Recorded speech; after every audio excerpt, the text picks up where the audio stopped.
혹시 당신의 집에 모든 시계가 멈춰버린 것 같은 순간이 있나요? 아침에 눈을 뜨면 밤사이 내려앉은 정막이 이불처럼 온 집안을 덮고 있습니다. 텔레비전을 켜면 요란한 소리가 그 정막을 잠시 찢어놓지만 그것은 소음일 뿐 마음을 채우는 대화가 되지는 못합니다. 혼자 차린 밥상에 앉아봅니다. 맞은편에 텅 빈 의자가 유난히 크게 느껴지는 날. 숟가락과 그릇이 부딪히는 소리만이 이 집의 유일한 인기척일 때 우리는 문득 깨닫게 됩니다. 아주 오랫동안 외로움이라는 이름의 손님이 이 집에 함께 살고 있었다는 것을요.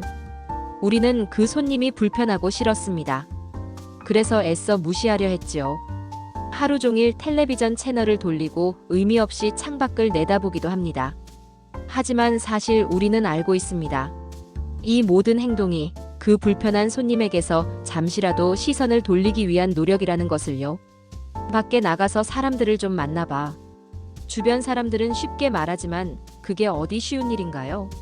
사람들 속에 섞여 있을 때 시끌벅적한 웃음소리 속에서 오히려 더 선명하게 느껴지는 고독감을 우리는 이미 알고 있으니까요. 오늘 밤 이 이야기를 듣고 계신 당신에게 작은 제안을 하나 하려고 합니다.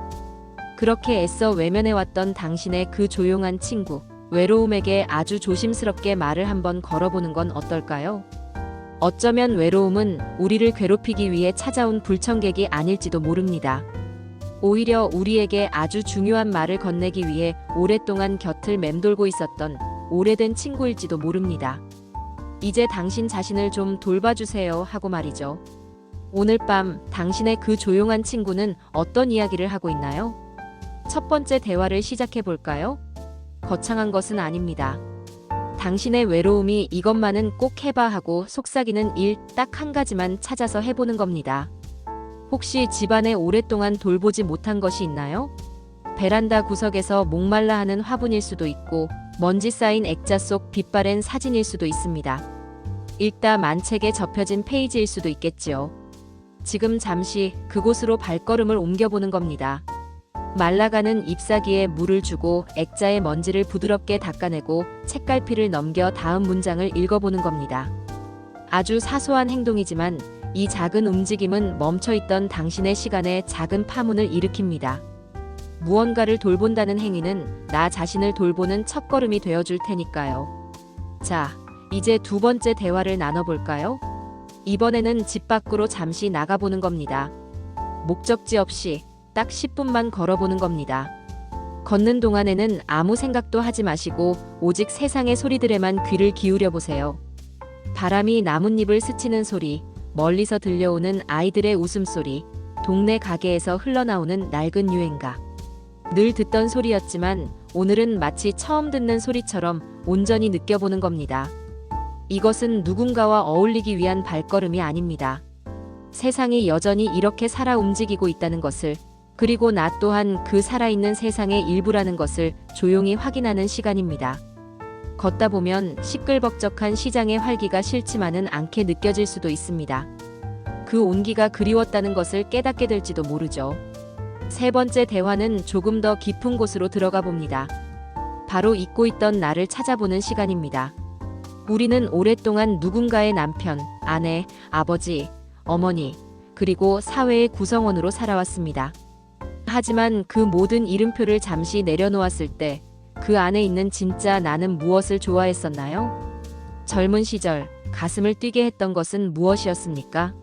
서툰 솜씨로 기타를 치며 노래를 흥얼거리던 순간, 낚싯대를 들이우고 물결을 바라보던 고요한 시간, 붓을 들고 하얀 화선지 위에 먹물을 번지게 하던 집중의 순간들. 먹고 살기 바쁘다는 핑계로 장롱 깊숙한 곳에 넣어두었던 그 시절의 나를 다시 한번 꺼내보는 겁니다.